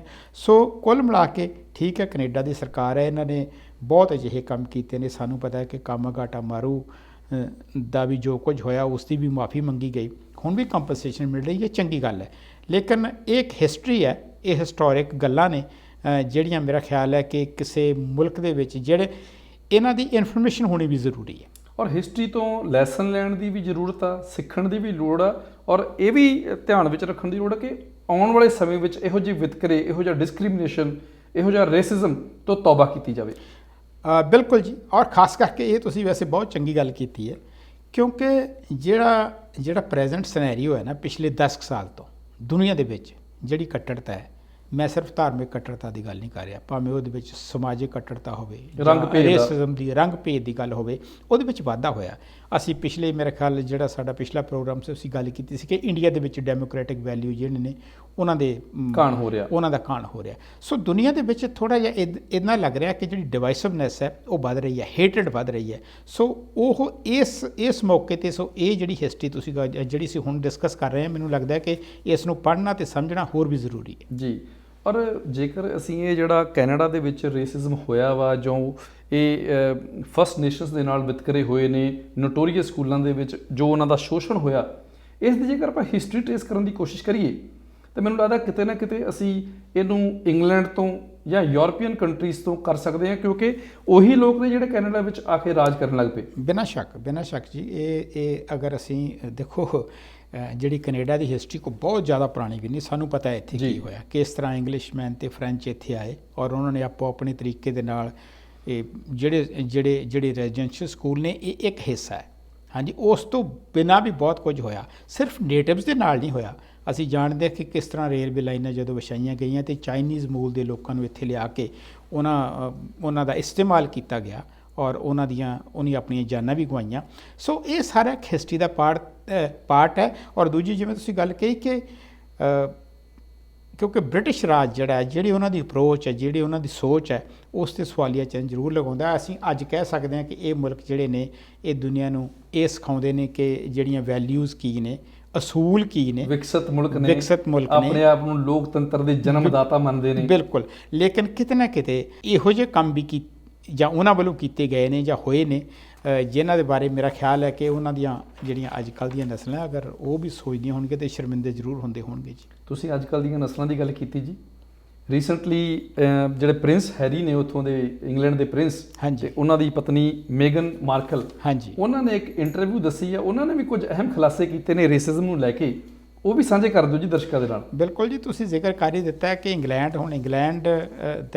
ਇਹ ਠੀਕ ਹੈ, ਭਾਵੇਂ ਜਿਹੜੀ ਉਹਨਾਂ ਦੀ ਮਹਾਰਾਣੀ ਹੈ ਉਹਨਾਂ ਦਾ ਡਾਇਰੈਕਟ ਪੋਲੀਟੀਕਲ ਸਿਸਟਮ ਦੇ ਵਿੱਚ ਕੋਈ ਦਖਲ ਨਹੀਂ, ਲੇਕਿਨ ਮੋਨਾਰਕੀ ਇੰਗਲੈਂਡ ਦੇ ਵਿੱਚ ਕਾਇਮ ਹੈ। ਅਤੇ ਅਸੀਂ ਵੀ ਕੈਨੇਡਾ ਦੇ ਵਿੱਚ ਜਿਹੜੇ ਕੈਨੇਡੀਅਨ ਨਾਗਰਿਕ ਆ, ਸਾਨੂੰ ਪਤਾ ਹੈ ਕਿ ਜਿਸ ਦਿਨ ਅਸੀਂ ਸਿਟੀਜ਼ਨਸ਼ਿਪ ਲਈ ਸੀ ਅਤੇ ਅਸੀਂ ਜਿਹੜੀ ਸਹੁੰ ਖਾਧੀ ਸੀ, ਅਸੀਂ ਉਸੇ ਮਹਾਰਾਣੀ ਦੀ ਸਹੁੰ ਖਾਧੀ ਸੀ ਕਿ ਅਸੀਂ ਉਹਦੇ ਲਈ ਜਿਹੜਾ ਸਾਡਾ ਵਿਸ਼ਵਾਸ ਹੈ ਅਤੇ ਅਸੀਂ ਉਹਨੂੰ ਮੰਨਦੇ ਹਾਂ। ਸੋ ਉਹ ਮੋਨਾਰਕੀ ਕਾਇਮ ਹੈ। ਲੇਕਿਨ ਉਸ ਪਰਿਵਾਰ ਦੇ ਵਿੱਚ ਜਿਹੜੀ ਇਹ ਵਿਲੀਅਮ ਅਤੇ ਮੇਗਨ ਦਾ ਜਦੋਂ ਵਿਆਹ ਹੋਇਆ ਅਤੇ ਉਦੋਂ ਵੀ ਲੋਕਾਂ ਨੇ ਕਾਫੀ ਇਸ ਗੱਲ ਦੇ ਬਾਰੇ ਜਿਹੜਾ ਸੀਗਾ ਕਿ ਇਹਦੀ ਚਰਚਾ ਸੀ ਕਿ ਇਹ ਜਿਹੜਾ ਹੈ ਉਹਨਾਂ ਨੇ ਇੱਕ ਵੱਖਰੀ ਰੇਸ ਦੇ ਵਿੱਚ ਜਿਹੜਾ ਰਿਸ਼ਤਾ ਹੋਇਆ ਹੈ। ਔਰ ਹੁਣ ਜਿਸ ਤਰ੍ਹਾਂ ਦੇ ਖੁਲਾਸੇ ਜਿਹੜੇ ਨੇ, ਓਪਰਾ ਜੋ ਕਿ ਬਹੁਤ ਨਾਮਵਰ TV ਸ਼ੋਅ ਹੋਸਟ ਰਹੀ ਹੈ ਮੀਡੀਆ ਹਾਊਸ ਦੇ ਵਿੱਚ, ਉਹਨਾਂ ਦੇ ਨਾਲ ਇੰਟਰਵਿਊ ਦੇ ਵਿੱਚ ਜੋ ਕੁਛ ਉਹਨਾਂ ਨੇ ਦੱਸਿਆ ਹੈ ਕਿ ਕਿਸ ਤਰ੍ਹਾਂ ਉਹਨਾਂ ਦੇ ਆਉਣ ਵਾਲੇ ਬੱਚੇ ਦੇ ਰੰਗ ਦਾ ਵੀ ਜ਼ਿਕਰ ਕੀਤਾ ਜਾਂਦਾ ਸੀ ਕਿ ਕਿਸ ਤਰ੍ਹਾਂ ਦਾ ਰੰਗ ਹੋਵੇਗਾ। ਸੋ ਨਸਲ, ਰੰਗ ਅਤੇ ਉਸ ਦੇ ਪ੍ਰਤੀ ਜੋ ਵਿਤਕਰਾ ਹੈ ਉਹ ਅਜੇ ਤੱਕ ਵੀ ਕਿਤੇ ਨਾ ਕਿਤੇ ਕਾਇਮ ਹੈ। ਭਾਵੇਂ ਇੰਗਲੈਂਡ ਦੇ ਜਿਹੜੇ ਉਹਨਾਂ ਨੇ ਇੱਕ ਬੜਾ ਇਸ ਤਰ੍ਹਾਂ ਦਾ ਉਹਨਾਂ ਨੇ ਇੱਕ ਬਿਆਨ ਦਿੱਤਾ ਹੈ ਜਿਹਦੇ ਵਿੱਚ ਉਹਨਾਂ ਨੇ ਨਾ ਤੇ ਨਾ ਹੀ ਕਿਹਾ ਤੇ ਨਾ ਹੀ ਹਾਂ ਕੀਤੀ ਹੈ, ਉਸ ਨੂੰ ਮੰਨਿਆ ਕਿਉਂਕਿ ਮੰਨਣਾ ਮੁਸ਼ਕਲ ਹੈ, ਲੇਕਿਨ ਇਹ ਗੱਲ ਨੂੰ ਝੁਠਲਾਇਆ ਨਹੀਂ ਜਾ ਸਕਦਾ ਕਿ ਇਹ ਮੌਜੂਦ ਹੈ। ਤੁਸੀਂ ਮੋਨਾਰਕੀ ਦੀ ਗੱਲ ਕੀਤੀ ਹੈ, ਇਹ ਜਿਹੜੀ ਮੋਨਾਰਕੀ ਕੈਨੇਡਾ ਦੇ ਵਿੱਚ ਵੀ ਅਸੀਂ ਅਪਣਾਈ ਹੋਈ ਹੈ ਕਿ ਅਜੇ ਵੀ ਜਿਹੜੀ ਹੈੱਡ ਆਫ ਸਟੇਟ ਆ ਉਹ ਅਸੀਂ ਇੰਡੀਆ ਦੀ ਮਹਾਰਾਣੀ ਨੂੰ ਮੰਨਦੇ ਹਾਂ ਔਰ ਉਹਦੇ ਹੀ ਗਵਰਨਰ ਜਨਰਲ ਜਿਹੜੇ ਨੇ ਕੈਨੇਡਾ ਦੇ ਵਿੱਚ ਕੰਮ ਕਰਦੇ ਨੇ। ਟਰੂਡੋ ਸਾਹਿਬ ਨੂੰ ਪੁੱਛਿਆ ਗਿਆ ਜੀ ਕਿ ਮੋਨਾਰਕੀ ਦਾ ਹੁਣ ਕੀ ਰੋਲ ਹੈ ਕੈਨੇਡਾ ਦੇ ਵਿੱਚ, ਇਸ ਨੂੰ ਕਿਉਂ ਨਾ ਖਤਮ ਕਰ ਦਿੱਤਾ ਜਾਵੇ, ਉਹਨਾਂ ਨੇ ਕੀ ਪ੍ਰਤੀਕਿਰਿਆ ਦਿੱਤੀ ਜੀ? ਗੱਲ ਇਹ ਜੀ ਕਿ ਇਹ ਕੋਈ ਨਵੀਂ ਗੱਲ ਨਹੀਂ, ਇਹ ਗੱਲ ਠੀਕ ਹੈ ਕਿ ਹੁਣ ਇਸ ਇੰਟਰਵਿਊ ਤੋਂ ਬਾਅਦ ਇਹ ਮੁੱਦਾ ਦੁਬਾਰਾ ਛੇੜਿਆ ਗਿਆ ਹੈ, ਲੇਕਿਨ ਅਸੀਂ ਕਾਮਨਵੈਲਥ ਦੀ ਗੱਲ ਕਰਦੇ ਹਾਂ, ਭਾਰਤ ਵੀ ਕਾਮਨਵੈਲਥ ਦਾ ਮੈਂਬਰ ਹੈ ਜੀ, ਲੇਕਿਨ ਕੁਝ ਕੰਟਰੀ ਹੋਰ ਜਿਨ੍ਹਾਂ ਦੇ ਵਿੱਚ ਮੋਨਾਰਕੀ ਬਾਅਦ ਵਿੱਚ ਵੀ ਚੱਲਦੀ ਰਹੀ, ਆਸਟ੍ਰੇਲੀਆ ਤੇ ਨਿਊਜ਼ੀਲੈਂਡ, ਉਹਨਾਂ ਨੇ ਥੋੜ੍ਹਾ ਸਮਾਂ ਪਹਿਲਾਂ ਹੀ ਮੋਨਾਰਕੀ ਨੂੰ ਹੱਥ ਜੋੜ ਦਿੱਤੇ ਨੇ ਕਿ ਹੁਣ ਸਾਨੂੰ ਲੋੜ ਨਹੀਂ। ਕੈਨੇਡਾ ਦੇ ਵਿੱਚ ਵੀ ਬਹੁਤ ਸਾਰੇ ਲੋਕ ਮੰਨਦੇ ਨੇ ਕਿ ਹੁਣ ਜ਼ਰੂਰਤ ਨਹੀਂ ਹੈ। ਈਵਨ NDP ਦੇ ਲੀਡਰ ਨੇ ਜਗਮੀਤ ਸਿੰਘ, ਉਹਨਾਂ ਨੇ ਵੀ ਕਿਹਾ ਕਿ ਮੈਨੂੰ ਨਹੀਂ ਲੱਗਦਾ ਇਹਦੀ ਕੋਈ ਜ਼ਰੂਰਤ ਹੈ। ਤੇ ਟਰੂਡੋ ਸਾਹਿਬ ਦਾ ਵੀ ਜਿਹੜਾ ਜਵਾਬ ਸੀ, ਉਹਨਾਂ ਨੇ ਕੋਈ ਇਹ ਨਹੀਂ ਕਿਹਾ ਕਿ ਅਸੀਂ ਨਹੀਂ ਕਰਨਾ, ਉਹਨਾਂ ਨੇ ਇਹ ਕਿਹਾ ਕਿ ਅਜੇ ਢੁਕਵਾਂ ਸਮਾਂ ਨਹੀਂ ਹੈ ਇਸ ਦੇ ਬਾਰੇ ਵਿਚਾਰਨ ਦਾ, ਅਜੇ ਸਾਡਾ ਫੋਕਸ ਜਿਹੜਾ ਵੈਕਸੀਨੇਸ਼ਨ ਤੇ ਵੈਕਸੀਨੇਸ਼ਨ ਤੇ। ਸੋ ਉਹਨਾਂ ਨੇ ਵੀ ਬਾਲ ਜਿਹੜੀ ਹੈ ਉਹ ਰੋਲਿੰਗ ਉਸੇ ਤਰ੍ਹਾਂ ਬਾਲ ਛੱਡ ਦਿੱਤੀ ਹੈ। ਲੇਕਿਨ ਇਹ ਸ਼ਾਇਦ ਲੰਬਾ ਵਿਸ਼ਾ ਹੈ ਕਿਉਂਕਿ ਕੈਨੇਡਾ ਦਾ ਜਿਹੜਾ ਸਟ੍ਰੈਟੇਜਿਕ ਲੋਕੇਸ਼ਨ ਹੈ, ਜੋਗਰਾਫੀਕਲ ਲੋਕੇਸ਼ਨ ਤੇ ਅਸੀਂ ਗੱਲ ਕਰ ਦਈਏ ਤੇ ਉਹ ਮੇਰਾ ਖਿਆਲ ਹੈ ਕਿ ਆਸਟ੍ਰੇਲੀਆ ਜਾਂ ਨਿਊਜ਼ੀਲੈਂਡ ਤੋਂ ਵੱਖਰੀ ਹੈ। ਇੱਕ ਤਾਂ ਕੈਨੇਡਾ ਦਾ ਜਿਹੜਾ ਗੁਆਂਢੀ ਮੁਲਕ ਹੈ ਉਹ ਵਰਲਡ ਦੀ ਸੁਪਰ ਪਾਵਰ ਹੈ। ਮੈਨੂੰ ਲੱਗਦਾ ਕੈਨੇਡਾ ਨੂੰ ਬਹੁਤ ਕੁਝ ਸੋਚਣਾ ਪੈਣਾ ਹੈ। ਸੋ ਆਉਣ ਵਾਲਾ ਸਮਾਂ ਦੱਸੇਗਾ ਕਿ ਕਿੱਧਰ ਨੂੰ ਜਾਂਦੇ ਨੇ ਜੀ। ਜੀ ਭਾਜੀ, ਕਾਫੀ ਅਹਿਮ ਮੁੱਦਿਆਂ ਦੇ ਉੱਪਰ ਤੁਸੀਂ ਬਹੁਤ ਵਧੀਆ ਜਾਣਕਾਰੀ ਦਿੱਤੀ ਹੈ ਤੇ ਅਗਲੇ ਐਪੀਸੋਡਸ ਦੇ ਵਿੱਚ ਦੁਬਾਰਾ ਅਸੀਂ ਹੋਰ ਵੱਖ-ਵੱਖ ਜਿਹੜੇ ਰਾਸ਼ਟਰੀ ਤੇ ਅੰਤਰਰਾਸ਼ਟਰੀ ਮੁੱਦੇ ਉਹਨਾਂ ਪਰ ਗੱਲਬਾਤ ਕਰਾਂਗੇ। ਤੁਸੀਂ ਸਮਾਂ ਕੱਢਿਆ, ਸਟੂਡੀਓ ਵਿੱਚ ਆਏ, ਬਹੁਤ-ਬਹੁਤ ਧੰਨਵਾਦ ਆਪ ਜੀ ਦਾ। ਬਹੁਤ ਮਿਹਰਬਾਨੀ, ਸਤਿ ਸ਼੍ਰੀ ਅਕਾਲ ਜੀ। ਸੋ ਇਹ ਸਨ ਸਰਦਾਰ ਗੁਰਿੰਦਰ ਸਿੰਘ ਜੀ, ਜਿਹੜੇ ਕਿ ਪੰਜਾਬੀ ਨੈਸ਼ਨਲ ਟੈਲੀਵਿਜ਼ਨ ਦੀ ਟੀਮ ਦੇ ਅਹਿਮ ਮੈਂਬਰ ਹਨ। ਅੱਜ ਅਸੀਂ ਵੱਖ-ਵੱਖ ਰਾਸ਼ਟਰੀ ਅਤੇ ਅੰਤਰਰਾਸ਼ਟਰੀ ਮੁੱਦਿਆਂ ਉੱਪਰ ਗੱਲਬਾਤ ਕੀਤੀ ਆ। ਆਸ ਕਰਦੇ ਹਾਂ ਕਿ ਪ੍ਰੋਗਰਾਮ ਤੁਹਾਨੂੰ ਪਸੰਦ ਆਇਆ ਹੋਵੇਗਾ। ਆਉਣ ਵਾਲੇ ਐਪੀਸੋਡਸ ਦੇ ਵਿੱਚ ਐਡਮਿੰਟਨ ਸ਼ਹਿਰ ਦੇ ਹੋਰ ਵੱਖ-ਵੱਖ ਨਾਮੀ ਚਿਹਰਿਆਂ ਨਾਲ ਤੁਹਾਡੀ ਮੁਲਾਕਾਤ ਕਰਾਉਂਦੇ ਰਹਾਂਗੇ। ਤਦ ਤੱਕ ਮੈਨੂੰ ਮਨਜੀਤ ਸਿੰਘ ਫੇਰੂਮਾਨ ਨੂੰ ਐਡਮਿੰਟਨ ਸਟੂਡੀਓ ਤੋਂ ਦਿਓ ਇਜਾਜ਼ਤ। ਧੰਨਵਾਦ।